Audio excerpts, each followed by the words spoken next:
bienvenue dans le Culture Mag, votre rendez-vous avec la culture, les arts et puis le lifestyle. Au sommaire aujourd'hui, le succès grandissant de l'art d'Afrique de l'Ouest en Europe. Nous irons à Londres voir de près une exposition qui s'est ouverte cette semaine. Dans ce journal également, un focus sur une école de photo et d'art très particulière, l'école Mousracha, installée depuis les années 80 dans un quartier de Jérusalem chargé d'histoire. Par-delà l'enseignement de l'art, cette école est un carrefour éducatif et social entre Israéliens, religieux, laïcs, juifs, musulmans, chrétiens. Son directeur viendra sur le plateau. Et puis, parce qu'il y a toujours et encore du rock'n'roll qu'il sommeille en nous, nous vous dirons tout sur la tournée des Rolling Stones prévue cet été. 14 dates sont annoncées, dont une le 4 juin à Tel Aviv. Voilà pour le sommaire, merci d'être avec nous. Alors c'est dit, pierre qui roule amasse de la mousse. Les Rolling Stones seront à Tel Aviv le 4 juin, 70 ans bien sonnés. Ils ne renoncent pas à leur tournée en Europe malgré le drame qui a frappé le chanteur Mick Jagger. Les Stones vont donner 14 dates, parmi lesquelles Lisbonne, Paris, Madrid et Tel Aviv. Ce sera le premier concert des Stones en Israël. Le promoteur Shuki Weiss a expliqué pendant une conférence de presse qu'il a mis plus de 25 ans à y arriver, une longue négociation. Il a d'ailleurs offert du champagne à toute la salle pour fêter ça. La billetterie pour ce concert sera ouverte dimanche à 9h du matin. Premier prix 145 €. Le carré VIP, lui, est à 600 €. On attend 70 000 spectateurs. Et au Culture Mag, nous nous sommes demandé si les appels au boycott avaient déjà commencé. La réponse du promoteur Shuki Weiss à i24 News. Bien entendu, ce sujet d'appel au boycott dont nous avons beaucoup entendu parler a été abordé. Nous sommes heureux de vous annoncer que de plus en plus d'artistes parviennent à juger et à distinguer entre politique et l'essence même d'un concert qui est principalement le lieu tout trouvé pour relier les artistes et leurs fans. Nous partons à Londres. En l'espace d'un an, l'engouement des Anglais pour l'art africain, et notamment pour l'art africain de l'Ouest, s'est considérablement renforcé. Non seulement le public suit, mais le marché commence à prendre. Le récit d'Avril Rosensby avec Sandy Fortis. Après avoir rencontré un grand succès en 2013, l'art Arbo est de retour à Londres. La deuxième édition de Transcending Boundaries, comprenez Au-delà des frontières, a pour objectif de développer l'art d'Afrique de l'Ouest sur le marché occidental. Je leur ai dit ok, tentons le coup, allons-y doucement et voyons ce que ça donne. Mais ça a explosé. Après notre show de l'année dernière, l'intérêt pour l'art d'Afrique de l'Ouest a pris des dimensions incroyables.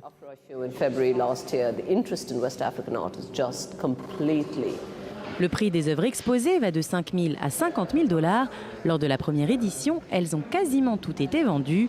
Une exposition qui s'inscrit dans la tendance récente d'amener l'art contemporain africain vers les pays de l'Ouest et de permettre ainsi de découvrir une nouvelle sorte d'artiste. Ça se répand comme le feu. Vous savez, on voit aussi le même phénomène se produire avec des artistes venant d'Inde ou de Chine. Ils intéressent eux aussi de plus en plus le marché de l'art occidental. Cette exposition offre une plateforme à différentes sortes d'artistes africains. Jusqu'ici, nous avons principalement eu ce qu'on appelle l'art primitif. C'est surtout ce genre d'art qui a été promu depuis l'Afrique. Mais en réalité, il y a également beaucoup d'artistes contemporains qui font ce que vous voyez ici. Exposer de l'art contemporain venant de ces pays peut également permettre de changer le point de vue du public. On a juste besoin d'une plateforme comme celle-ci pour montrer ce qu'on fait. Parce que quand vous enlevez ça du contexte de l'actualité et des mauvaises nouvelles dans la presse, on peut voir qu'on a beaucoup de choses à offrir en tant que peuple qui ne sont pas négatives. En France, à Paris, lundi soir, l'Opéra d'Israël et l'Opéra Bastille ont scellé leur amitié. L'association des amis français de l'Opéra de Tel Aviv a donné une grande soirée de gala. De nombreuses personnalités étaient là. Il y avait la ministre de la Culture israélienne, Limor Livnat, et le ministre de l'Intérieur, Manuel Valls. On l'écoute. Vous savez, le meilleur moyen de rapprocher les peuples, les pays et les États, c'est la culture. Et dans ce magnifique opéra, avec la bohème en plus, pour pleurer, on a rapproché un peu plus la France et Israël. C'est une belle chose. La France et Israël se joignent donc sous l'égide de la culture. Cette nouvelle association est dirigée par Jérôme Clément. Lundi soir, c'est la Bohème de Puccini, dirigée par le chef Daniel Oren, qui a été proposée. Et le public était évidemment conquis. Un très beau lieu pour une très belle représentation dirigée par Daniel Oren. Donc je crois que c'est le début d'une belle expansion et rayonnement surtout de l'Opéra Tel Aviv. Et pour le 65e anniversaire des relations entre la France et Israël, je crois que c'est une très bonne opportunité de le faire sous l'égide de la musique et de l'art lyrique. On dit beaucoup que la musique adoucit les mœurs, mais la musique réconcilie aussi les peuples et les unit dans une même passion. Et donc voilà, après, une fois qu'on a cette base-là, on peut discuter, on peut parler, on peut échanger, on peut s'opposer même d'ailleurs. Mais je pense que c'est formidable d'avoir une plateforme de cette nature. À suivre, l'école Mousracha. C'est une école d'art très particulière. Elle est installée en plein cœur de Jérusalem. Nous allons recevoir son directeur. Mais en attendant, eh bien voici les highlights, l'agenda des expositions. Le musée Guggenheim présente Futurisme italien 1909-1944, reconstruire l'univers, la première exposition complète sur ce mouvement artistique venant d'Italie. L'exposition pluridisciplinaire examine l'ampleur du futurisme à travers différents médias. Il présente chronologiquement plus de 300 œuvres, peintures, sculptures, céramique, musique, film et photographie. Découvrez le futurisme à New York jusqu'au 1er septembre. Le photographe Ron Amir présente l'un des projets photographiques les plus importants jamais réalisés en Israël, une documentation de 12 ans sur la ville de Jizr al-Zarqa. Se tenant dans 3 endroits en même temps, Haïfa, Jizr et Holon, l'exposition présente un autre point de vue de la vie israélienne. On y découvre une collaboration avec les habitants de la ville à travers la vie de famille, les fêtes religieuses, les yeux des enfants et toutes les étapes importantes de la vie. Le musée Gemeente de La Haye propose une centaine d'œuvres d'art de la célèbre collection du Mauritshuis. Une aile du musée a été spécialement consacrée aux chefs-d'œuvre tels que La vue de Delft de Vermeer, Le taureau de Paulus Potter ou encore La leçon d'anatomie du docteur Tulpe de Rembrandt. Une exposition qui réunit 6 siècles d'art sous le même toit jusqu'au 5 avril. Les professionnels de l'architecture le disent, le prix Pritzker, c'est un peu comme l'élection du pape ou le prix Nobel, c'est la plus haute distinction en architecture. Le célèbre donc prix Pritzker a été remis hier au japonais Shigeru Ban. C'est la 2e fois que le Japon est honoré. Shigeru Ban, à qui l'on doit entre autres la collaboration sur le centre Pompidou-Metz en France. Un focus maintenant sur une école d'art et de photographie un peu particulière, c'est l'école Mousracha. Son directeur Avi Sabag est avec nous. Bonjour Avi Sabag.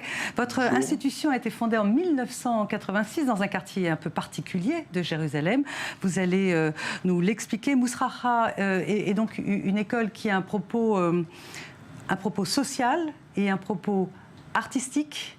Est-ce que vous voulez bien nous dire déjà l'histoire du quartier Avi Sabag? Yes, bien sûr. Oui, bien sûr, le quartier de Mousracha, c'est un quartier unique et un endroit sensible qui est situé au centre de Jérusalem, entre la vieille et la nouvelle ville. Jusqu'en 1967, il était situé à la frontière entre Israël et la Jordanie. Et dans le passé, entre le 19e siècle et 1948, c'était un quartier palestinien habité par des Arabes. C'est eux qui l'ont construit. Et après la guerre de 1948, le gouvernement israélien y a installé des immigrants juifs des pays d'Afrique du Nord. C'était un quartier très dangereux, très sensible.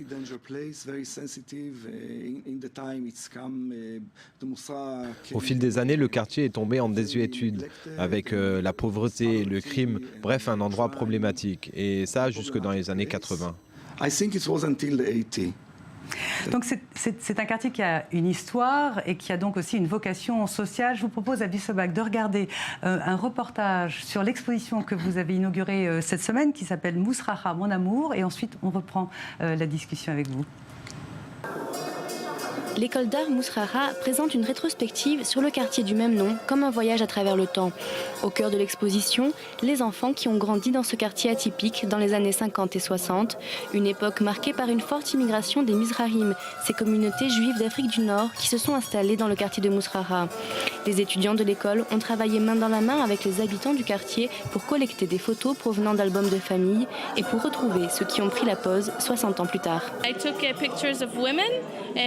J'ai pris des photos de filles de CM2. J'ai réussi à toutes les réunir après 50 ans. J'ai repris la même photo dans la même salle. Elles sont venues ce soir. Elles se sont revues après 50 ans de séparation. C'était très émouvant. Un travail participatif depuis la réalisation jusqu'à l'exposition elle-même.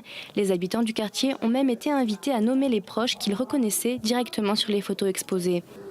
L'école est en effet située au cœur du quartier de Mousrara et à l'image de son voisinage, cette école est un concentré de diversité et de mixité. Les étudiants viennent des 4 coins d'Israël et sont de tout âge et de toute confession. Il y a beaucoup de juifs, il y a des arabes qui étudient ici. Nous ne voyons pas ça comme une différence. Pour nous, ça fait partie de notre vie. Nous ne voyons pas ça de façon particulière. Cela fait partie de la culture israélienne et de la manière d'exister en Israël. Ça fait partie de notre mode de vie et ça marche très bien. Ouverte sur son environnement, l'école de Mousrara fait sienne l'histoire d'un quartier cosmopolite qui a été jusqu'en 1967 à la frontière entre Israël et la Jordanie. Le quartier de Mousrara est également le berceau du mouvement des Black Panthers israéliens, né au début des années 70 en réaction aux discriminations dont étaient victimes les Juifs d'Afrique du Nord, les Mizrahim. Une histoire donc chargée qui donne un autre sens à cette exposition. Ce n'est pas important seulement pour l'album de famille, mais c'est également important en tant que document, comme une perspective importante pour l'histoire sociale de la population locale. Jeudi, les habitants du quartier ont profité du vernissage pour jouer un concert de musique traditionnelle. L'exposition, elle, est à découvrir jusqu'au 13 mai.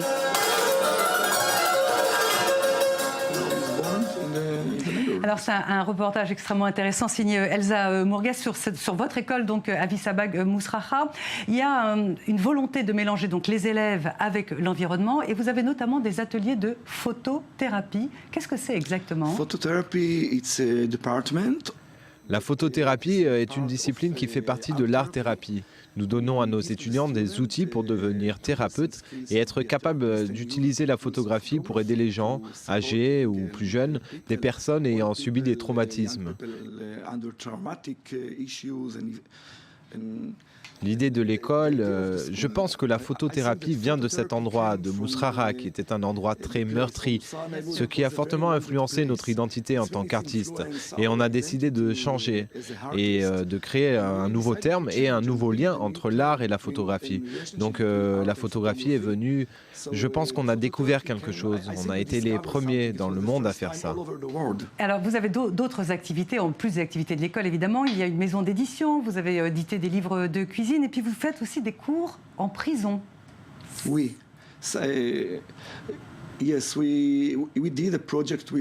Oui, on a fait un projet avec des détenus dans une prison. On s'y est rendu et on a animé un atelier.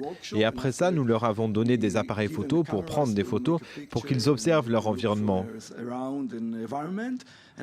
Avec ces travaux, nous avons organisé une exposition que nous avons présentée dans notre galerie.